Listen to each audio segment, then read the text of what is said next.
Sir 11th week. एक minute 9। Solution contains 15 gram of non-volatile compound. Empirical formula दिया है CH2O in 100 gram of water. Boils at 100.43. तो delta T हो गया 0.43, correct? Yes sir. Molecular formula निकालना है। केबी water का दिया है 0.512 और कंपाउंड का एम्पिरिकल फॉर्मूला दिया है CH2O, मतलब molecular formula CH2O times N होगा, करेक्ट? Yes sir. तो इसका मॉलिक्यूलर वेट कितना होगा? 30 30 N। Delta T is equal to KB और मोलालिटी कितनी हो गई? कितना डिसॉल्व किया है? 15 ग्राम। 15/30 N। 15/30 तो मोल्स हो गए। हाँ सर, डिवाइडेड बाय कितने ग्राम में डिसॉल्व किया है? 100 into 10। 0.1, करेक्ट? सर I 1 क्यों होगा? I कैसे निकालें? तुमने ले लिया ना, ये ऑर्गेनिक कंपाउंड है, ये समझ में आ रहा है? Yes sir. ऑर्गेनिक कंपाउंड का वाटर में डिसोसिएशन थोड़ी लोगे। अच्छा, ओ हाँ। कार्बोक्सिलिक एसिड बाकी ऑर्गेनिक कंपाउंड्स का हम लोग वाटर में डिसोसिएशन नेग्लिजिबली लेंगे। ओ ओके, तो फिर अल्फा 0 हो जाता है। आ जाएगा। 10th problem. सर मुझे एक डाउट है। हाँ, सर 8th में यूरिया तो सर सॉल्यूबल होता है ना वाटर में? सॉल्युबल होता है, बिल्कुल होता है वाटर में। सर तो उसका लेना पड़ेगा ना 2 मोल, मतलब डिसोसिएट होके। ये बात बताओ, जो चीज सॉल्युबल है वो डिसोसिएट होगी पक्का? हाँ। ये कहां अच्छा से? नहीं नहीं नहीं नहीं नहीं नहीं हाइड्रोलाइज होगा, बट हाँ सही, डिसोसिएट का तो नहीं पता। भी नहीं होगा, हाइड्रेट होगा। Hydrolysis is breaking of water. सिर्फ डिसॉल्व होंगे, हाइड्रेट होंगे, ना तो आयनाइज होंगे ना हाइड्रोलाइज होंगे। Okay sir. 10th problem. 30 gram solute of molecular weight 154 is doubled, मतलब मॉलिक्यूलर वेट डबल हो रहा है, मतलब मॉलिक्यूल डाइमराइज कर रहा है, correct? Yes. Into 50 gram benzene, what will be boiling point? KB दिया है 2.61 बेंजीन का, और क्या दिया है? और प्योर बॉइलिंग पॉइंट बेंजीन का है, बेंजीन प्योर बेंजीन का बॉइलिंग पॉइंट 80.1। तो डेल्टा टी निकालो, विल बी KBMI 2.61। मोलालिटी कितनी हो गई? 30 को किससे डिवाइड करोगे?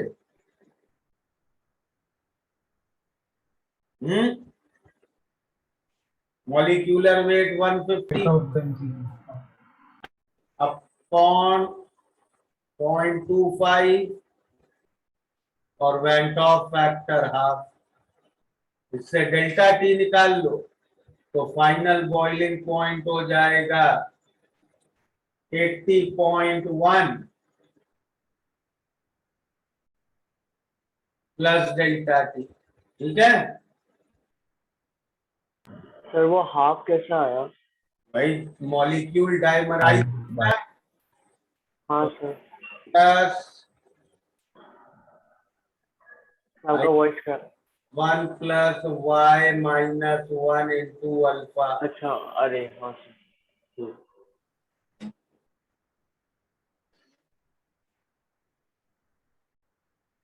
17।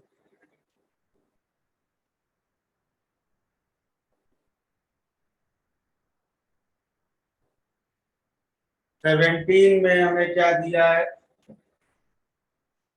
कॉम्प्लेक्स है COCl3 डॉट XNH3, ठीक है।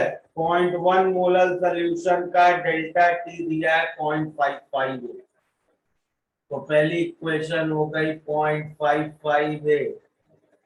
केएफ दिया है 1.86, मोलैलिटी दी है 0.1 into van't Hoff factor. Van't Hoff factor इससे आ गया 3। क्लियर? हाँ ओके। मतलब ये 3 आयंस में टूट रहा है। ओके। हाँ यस सर। अब भाई इस कॉम्प्लेक्स का एक्चुअल फॉर्मूला क्या होगा? कोबाल्ट, हम कोऑर्डिनेशन कंपाउंड स्टार्ट हो गया तुम लोगों का? नहीं सर। नहीं हुआ। तो वही कर वही कर रहा हो तो तुम्हें ये तो मालूम है ना, कॉम्प्लेक्स में आयनिक बॉन्ड होते हैं और सर कोऑर्डिनेट नहीं कर रहे हैं सर, अभी GIC चल रहा है। ऐसी चालू है। ऐसे चालू है। अच्छा देखो, इसमें ये तो क्लियर है, कोबाल्ट का 3+ कैटायन है, करेक्ट? हाँ सर। इसके साथ क्या क्या कंबाइन हो रहा है? 3 क्लोराइड आयन कंबाइन हो रहा है, करेक्ट? और X अमोनिया के मॉलिक्यूल्स कंबाइन हो रहे हैं, ठीक है। ओके। हाँ अब डी ब्लॉक कैटायंस में क्या होता है? भाई कैटायन है तो किसी भी एनायन से आयनिक बॉन्ड बना सकता है, करेक्ट? यस और नो? हाँ ओके। कैटायन एनायन के बीच आयनिक बॉन्डिंग हो सकती है। और डी ब्लॉक कैटायन में स्पेशल क्या होता है कि डी ब्लॉक कैटायंस में एम्प्टी डी ऑर्बिटल्स भी होती है। उन एम्प्टी डी ऑर्बिटल्स की वजह से वो किसी भी ऐसी चीज जिसके पास लोन पेयर है उससे कोऑर्डिनेट बॉन्ड बना सकते हैं, ठीक है। हाँ सर। अब CO3+ और Cl- के बीच कैसी बॉन्डिंग हो सकती है? आयनिक बॉन्डिंग हो सकती है, हाँ हो सकती है कैटायन एनायन। क्लोराइड आयन के पास लोन पेयर है क्या? हाँ चार सर। पेयर है, तो कोऑर्डिनेट बॉन्डिंग भी हो सकती है इनके बीच, ठीक है। तो इन दोनों के बीच या तो आयनिक या कोऑर्डिनेट हो सकती है। लेकिन अमोनिया के साथ इसकी बॉन्डिंग कैसी होगी? कोवालेंट नहीं, यहाँ तो केवल कोऑर्डिनेट सकती है कोऑर्डिनेट। ओके हाँ। कि अमोनिया के पास लोन पेयर है, ठीक है। हाँ सर। अब तुम्हें दिया है कोऑर्डिनेशन नंबर है 6, क्लियर? तो देखो, कोबाल्ट अमोनिया के साथ तो कोऑर्डिनेट बॉन्ड बनाएगा, ठीक है। अब क्लोरीन के साथ आयनिक भी बना सकता है, कोऑर्डिनेट भी बना सकता है। तो क्या क्या पॉसिबिलिटी हो सकती है? भाई हो सकता है तीनों क्लोरीन से आयनिक बनाए, या हो सकता है 2 क्लोरीन से दो आयनिक क्लोरीन और एक NH3। कोऑर्डिनेट, या 1 से आयनिक, 2 से कोऑर्डिनेट, या तीनों से कोऑर्डिनेट। 4 पॉसिबिलिटी है, करेक्ट? हाँ सर। भाई 4 पॉसिबिलिटी मैं कैसे लिख लूं? पहली पॉसिबिलिटी है जो कोऑर्डिनेट बॉन्ड्स होते हैं उनको हम स्क्वायर ब्रैकेट में लिखते हैं, आयनिक बॉन्ड्स को स्क्वायर ब्रैकेट के बाहर। तो एक ये पॉसिबिलिटी है, दूसरी क्या है बताओ?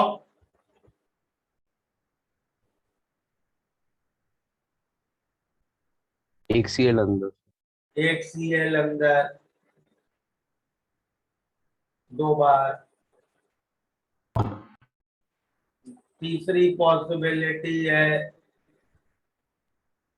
2 दो अंदर और एक बाहर। एक बार। और लास्ट पॉसिबिलिटी है तीनों Cl अंदर। ठीक है। हाँ अब पानी में एक कोऑर्डिनेट कंपाउंड को डालोगे तो उसके केवल आयनिक बॉन्ड टूटेंगे, कोऑर्डिनेट बॉन्ड नहीं टूटेंगे। समझे? तो अगर मैं पहली वाली सिचुएशन में होता तो y क्या मिलता?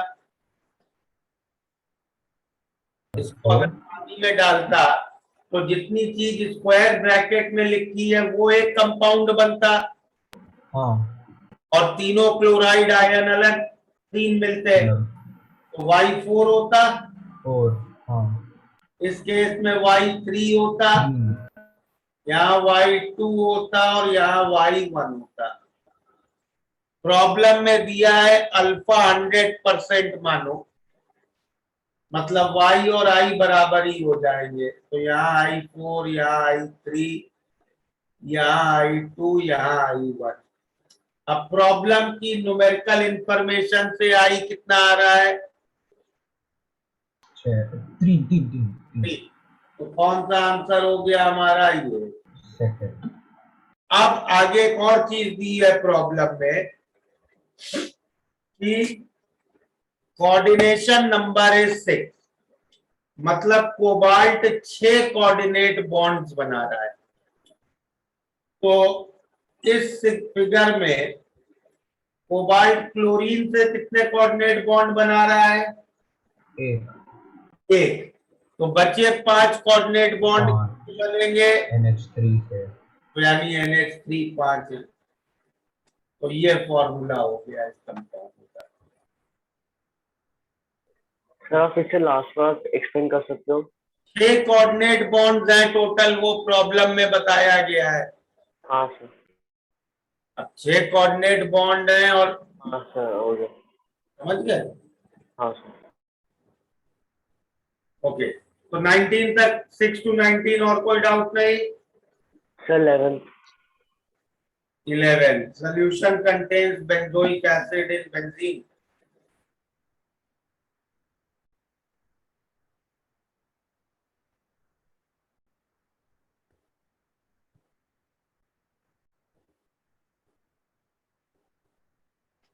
डेल्टा टी निकाल लो।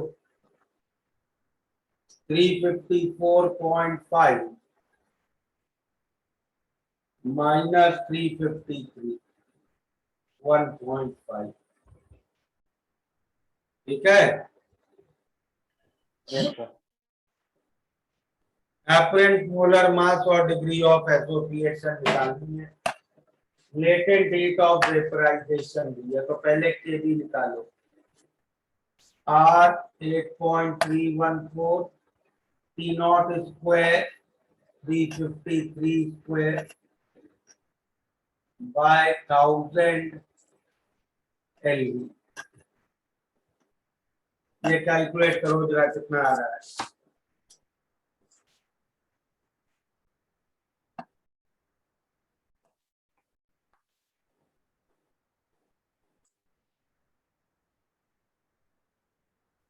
टू 2.62। 2.62। तो अब लगाओ delta T 1.5 is kb 2.62 into molality. Benzene 1 kg है और बेंजोइक एसिड कितना डाला है? 112 ग्राम। और बेंजोइक एसिड का मोलर मास कितना होगा? C6H। 78। बेंजीन का होता है यार 78। अच्छा हाँ।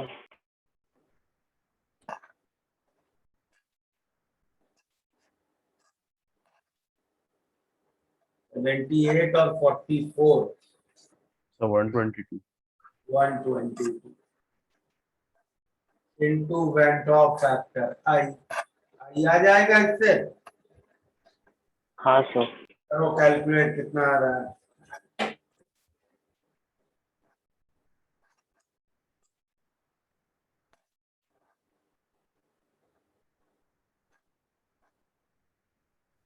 $0.62 आ रहा है। 0.62 this will be equal to 1 plus y कितना है, बेंजोइक एसिड डाइमराइज होगा तो हाफ -1 into अल्फा, तो 0.62 is 1 minus half alpha, correct. तो अल्फा कितना आ गया 0.76, 76% एसोसिएशन। हमें ये सब कैसे मालूम कि बेंजोइक एसिड डाइमराइज होगा?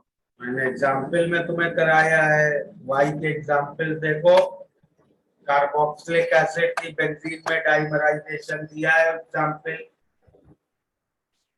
ठीक है सर।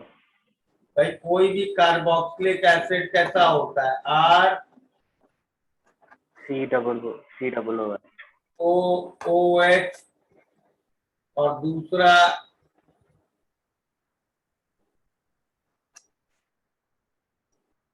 Correct, yes sir.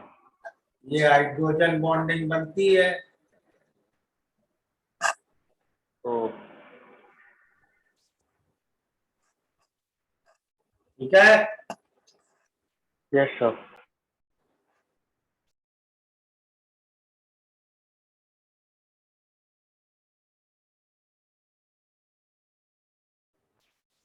और 17 तक है, सॉरी 19 तक कोई डाउट?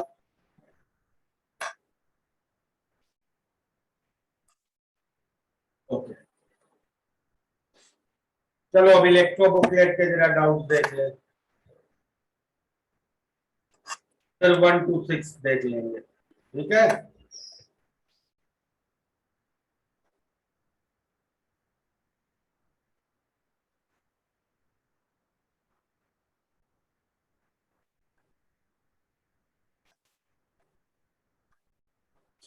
एसडीओ का 98,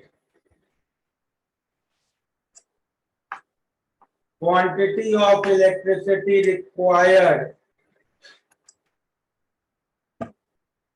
12.3 ग्राम बेंजोइक, क्या दिया, नाइट्रोबेंजीन। तो 12.3 अपॉन इक्विवेलेंट वेट कितना होगा 123/6, correct. This will be equal two moles of electron. तो 6 कैसे आया? नाइट्रोबेंजीन को तुम कन्वर्ट कर रहे हो एनिलीन में, C6H5NO2 को कन्वर्ट कर रहे हो C6H5NH2 में, करेक्ट। हाँ अच्छा ठीक है ठीक। दो ऑक्सीजन हटा के 2 हाइड्रोजन लगा रहे हो, 6 का चेंज हो गया ना। हाँ हाँ ठीक है ठीक है सर। 104 प्लेटिंग करनी है, कितना वॉल्यूम चाहिए क्रोमियम का, 0.25 into 10⁻⁴ सेंटीमीटर स्क्वायर एरिया दिया है, और 2 into 10⁻³ सेंटीमीटर थिकनेस दी है। तो इतना वॉल्यूम हो गया, इंटू डेंसिटी कर दो, इतना मास क्रोमियम का चाहिए, upon equivalent weight, atomic weight 52, और एन फैक्टर देखो, रिएक्शन से क्रोमियम 6 की स्टेट से 0 में जा रहा है, N factor 6 should be equal to YT/S। I कितना दिया है 75 एम्पियर टाइम T/S। ये टाइम सेकेंड में आएगा, उसको फिर आर में कन्वर्ट कर देना, क्लियर।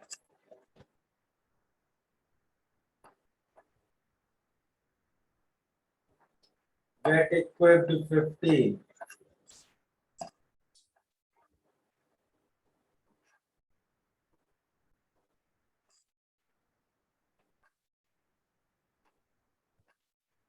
BaCl2 सल्फ्यूरिक एसिड और HCl का तुम्हें इक्विवेलेंट कंडक्टेंस दिए हैं, X1 X2 X3, ठीक है, करेक्ट। तो मोलर कंडक्टेंस क्या होंगे इनके बताओ? 2x1, 2x2 और x3। और बेरियम सल्फेट का लैम्डा एम क्या आ जाएगा?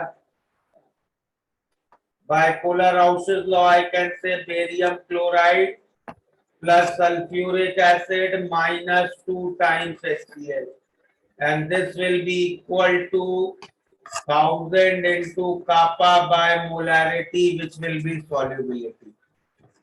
फिर KSP पूछा है, that will be S square 10 raised to 6 y upon 4 x1 plus x2 minus x3 का स्क्वायर।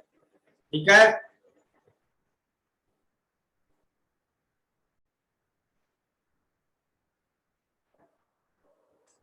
सर बोलो। 29th भी कर सकते हो क्या? ऑक्सीजन किसमें इवॉल्व होगी?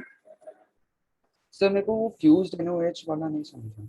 यूज NaOH मतलब मोल्टेन NaOH। अच्छा मोल्टेन सॉल्ट में तो तुम्हारे पास ऑप्शन होता ही नहीं है, एनायन हाइड्रोक्सिल आयन को ही ऑक्सीडाइज कराना पड़ेगा। हाइड्रोक्सिल में OH माइनस में हाइड्रोजन +1 में है, उससे हायर स्टेट में तो जा ही नहीं सकता है। हाँ सर। तो किसकी ऑक्सीडेशन हो सकती है? केवल ऑक्सीजन की। O2 लिबरेट होगा। ठीक है, हाँ सर हाँ सर। 15 में y स्क्वायर। पैसेज 2 का 2 वाला अभी देखो। जनरली तुम्हें मालूम है, जैसे ग्रुप में नीचे जाते हो हाइड्रेशन बढ़ेगी, करेक्ट? हाँ सर। हाइड्रेशन बढ़ेगी तो आयन का साइज बढ़ेगा। हाँ आयन हाइड्रेटेड आयन का साइज बढ़ेगा तो उसकी आयनिक मोबिलिटी कम होगी, करेक्ट? ओके, सो आयनिक मोबिलिटी से कंपेयर कर रहे थे। हाँ, अब इसमें लेकिन KCl ना एक अनयूजुअल बिहेवियर दिखाता है, वो तुम लोग इनऑर्गेनिक में पढ़ोगे। मतलब generally down the group ionic conductance should increase. तो अगर एल्कली मेटल हैलाइड्स की ले रहे हैं तो लिथियम क्लोराइड की लिस्ट होनी चाहिए थी, और पोटेशियम मतलब ऑप्शन ऑर्डर ऐसा होना चाहिए था, KCl greater than NaCl greater than LiCl, correct? हाँ सर। हाँ बट थोड़ा उसमें एबनॉर्मल बिहेवियर आता है KCl की वजह से, that you will learn in inorganic. वो अभी के लिए छोड़ सकते हो। ओके, सर पर उन्होंने पैसेज उन्होंने बी आंसर दिया है। हाँ सर वही KCl greater than NaCl greater than LiCl। तो अनयूजुअल बिहेवियर है ना। यस। आंसर उन्होंने यूजुअल वाला दे दिया है क्या? हाँ सर। हाँ अच्छा, एक्चुअली KCl का अनयूजुअल बिहेवियर ठीक है आया नहीं ना, क्योंकि रुबिडियम की बात ही नहीं की उन्होंने। KCl का RbCl से भी ज्यादा होता है। अच्छा ओ ओके, सर बट ऐसा अच्छा ओ आरबीसीएल से भी था। RbCl और CHCl से भी ज्यादा होता है KCl। ओ अपने ग्रुप में मैक्सिमम आयनिक कंडक्टेंस होता है। Okay okay sir. चलो एडवांस लेवल पे आ जाते हैं। एडवांस का 324 हर प्रॉब्लम तो शायद किया था क्लास में, सिर्फ बता देते हैं। 100 ml कॉपर सल्फेट की इलेक्ट्रोलिसिस आप कर रहे हैं, ठीक है? और तब तक की जब तक pH 1 हो गया। कॉपर सल्फेट की इलेक्ट्रोलिसिस के रिएक्शन याद है? क्या होंगे एनोड कैथोड रिएक्शन?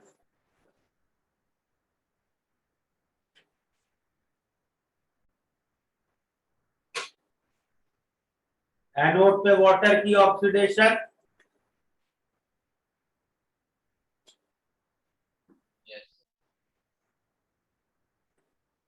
कैथोड पे कॉपर की रिडक्शन।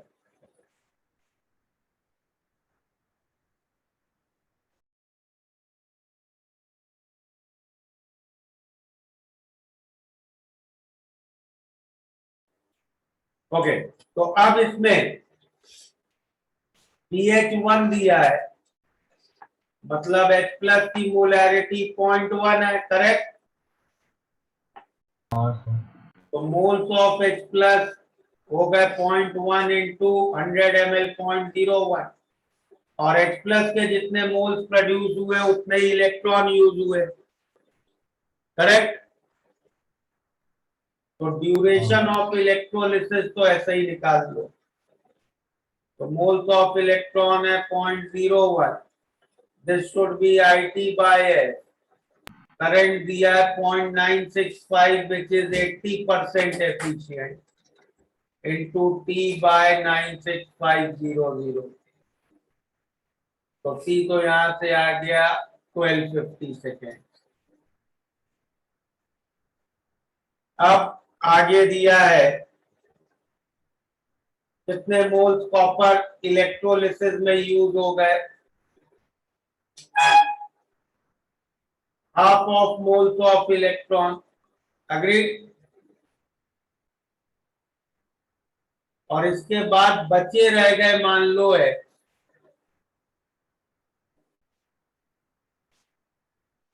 इसके बाद बचे रह गए X, उसको हम क्या कर रहे हैं, उसको हम KI से रिएक्ट करा रहे हैं।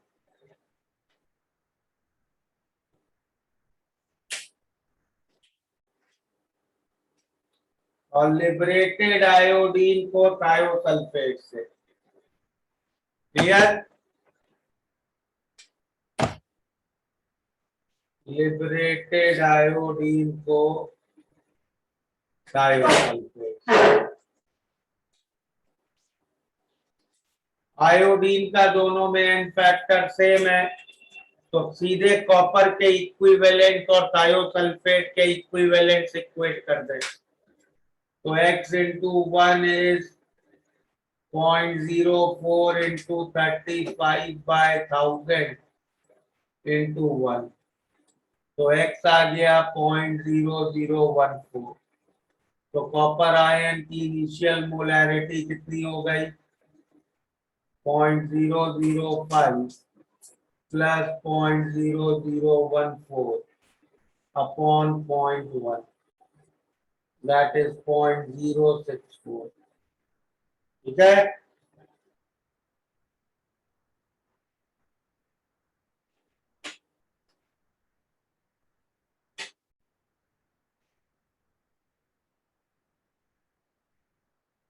कर लिया नोट?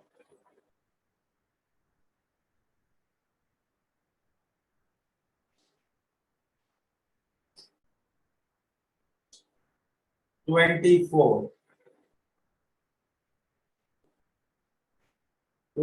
फोर में हमें सेल दिया है SC रिडॉक्स मिक्सचर, सेम 23 की तरह करेंगे। तो कैथोड वाले कंपार्टमेंट में पहले रिएक्शन क्या हो रहा है,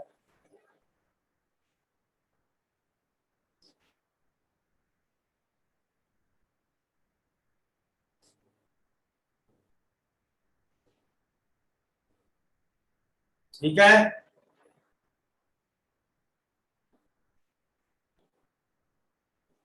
हाँ सोल्यूशन में पहले से Cu प्लस आयन है, कितना, 25 ml 0.24 मोलर, तो कितना हो गया ये, 6 मिलीमोल इनिशियली है। और डाइक्रोमेट 0.05 मोलर, 5, 10, 15 पे निकालना है तो जनरल ले लेते हैं, 0.05।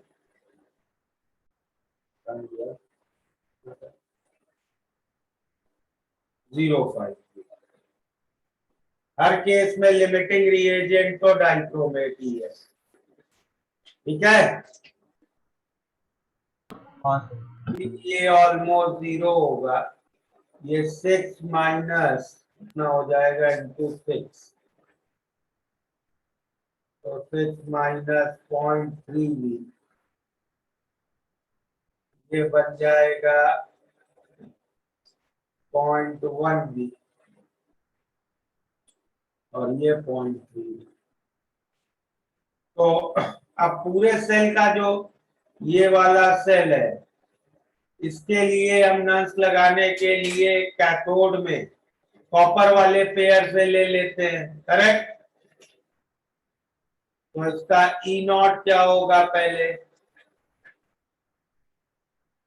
कॉपर का रिडक्शन वोल्टेज माइनस कैलोमल का। कॉपर का रिडक्शन वोल्टेज दिया है 0.153 और कैलोमल का ऊपर वाली प्रॉब्लम से ले लेते हैं 242। तो कितना आ जाएगा ये 0.089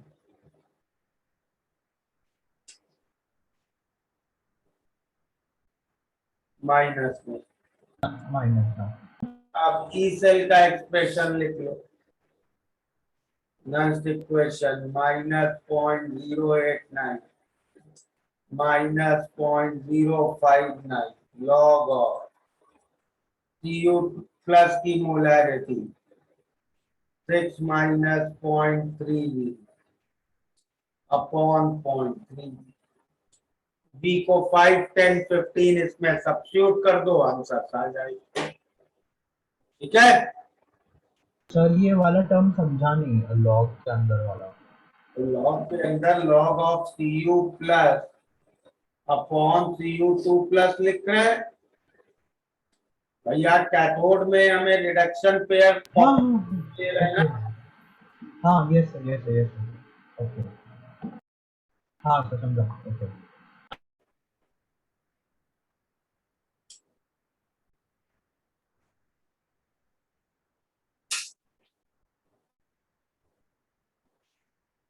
हो गया नोट, सर एक ही मिनट रुको ना। कर लो कर लो।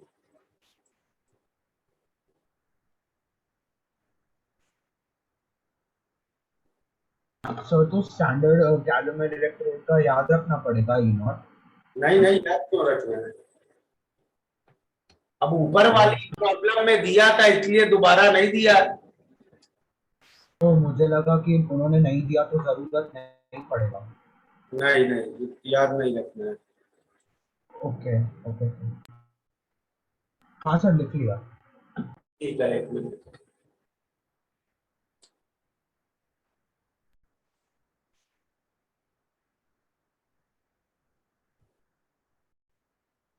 Just 1 minute.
ओके, और क्या बचा?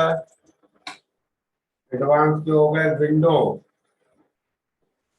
मल्टीपल का 3,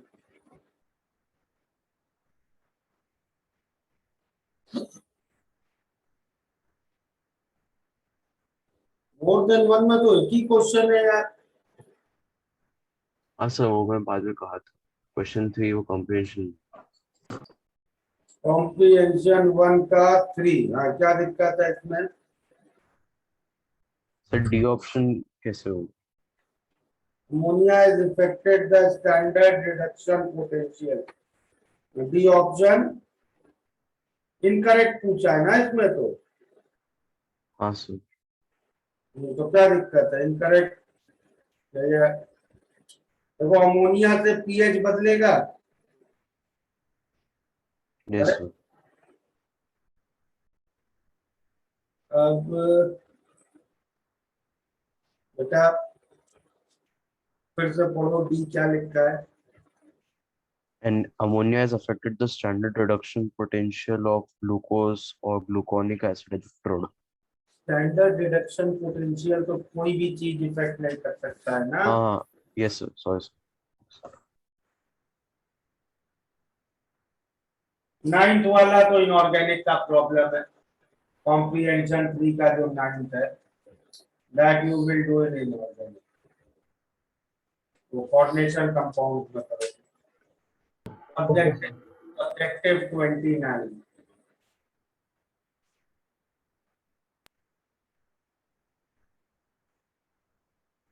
चल दिया Ag plus Cu2 plus Cu।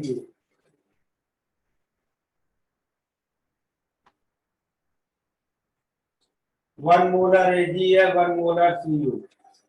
Change in cell potential, भाई कितने मोल्स इलेक्ट्रॉन फ्लो हो गए? 9.65 into 3600 by 96500। कितना हो गया ये?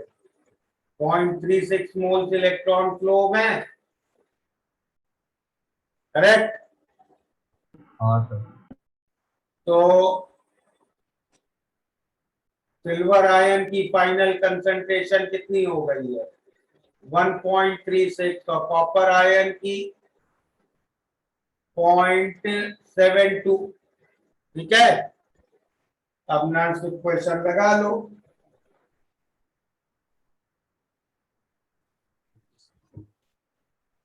कर लोगे अब? हाँ हाँ आप कर लो। चेंज निकालना है तुम्हें तो पहले तो इनिशियली ई कितना होगा? इनिशियली ई नॉट है, और फाइनली कितना हो गया है?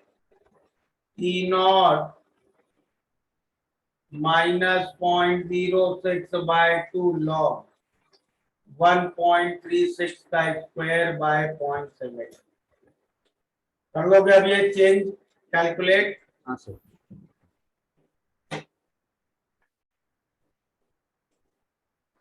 हो गए इलेक्ट्रो के डाउट भी कंप्लीट। सर वो रिडक्शन पोटेंशियल की वैल्यूज याद रखनी है क्या? थोड़े बहुत क्वेश्चंस में नहीं नहीं याद रखनी है।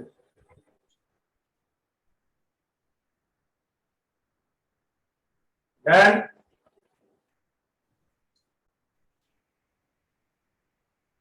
तो let's return back to solutions booklet। 1 to 6 attempt हो गया है कि नहीं? नहीं सर। करो नहीं हुआ। करो करो, नाउ डू।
कितने हुए?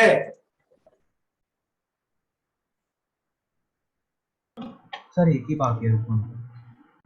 चलो कर लो।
है सर फिफ्थ वाला, फिफ्थ का BC। फिफ्थ का बी और सी। Sir, AC. Sir, A and the GBC. कोई देख लो।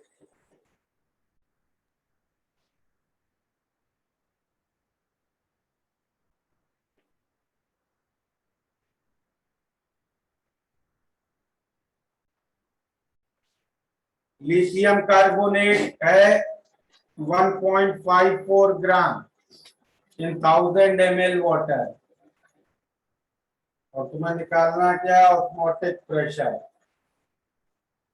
तो पाई वेंट ऑफ फैक्टर हो जाएगा 3, मोलैरिटी कितनी हो गई 1.54 बाय 74 इंटू आर, और टेम्परेचर कितना दिया है 0 डिग्री। ठीक है।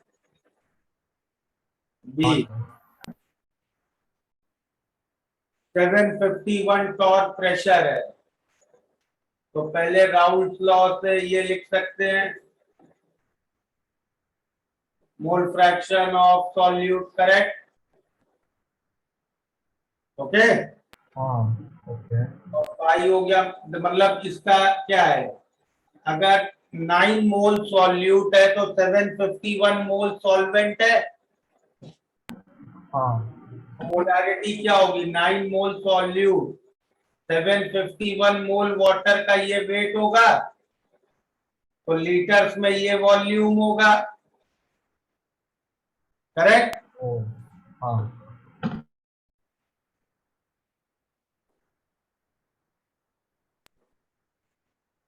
ओके, सोल्यूशन हाँ boiling point 101, तो delta T1 Kb 0.52 into molality, तो मोलालिटी आ गई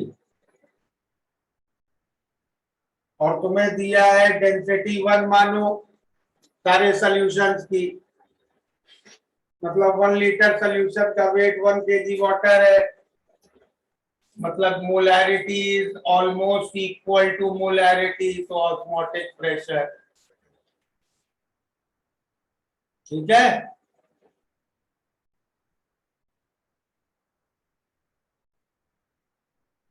तो होमवर्क में क्या करोगे तुम लोग? एसबीओ कंप्लीट करो up till problem 70, 1 to 70 SBO complete करना है। ओके, So कल वाले क्लास तक। कल तक नहीं, नेक्स्ट वीक तक। कल हम लोग और आगे प्रॉब्लम्स करेंगे, ठीक है? Okay. चलो। आप फिर से एक बार समझा सकते हो कि जब ये मॉलिक्यूलर वेट डबल हो गया तो फिर आई हाफ कैसे होगा? मॉलिक्यूलर वेट डबल मतलब दो मॉलिक्यूल कंबाइन कर गए ना बेटा, हाँ सर। इसी को तो डाइमराइजेशन कहते हैं ना। हाँ सर, पर वो समझ में नहीं आया कि उससे हाफ कैसे हो जाता है आई। अरे वाई हाफ होगा ना अगर दो मॉलिक्यूल कंबाइन कर रहे हैं, वाई। हाँ सर, यस। हाँ सर, हाँ सर, आ गया सर।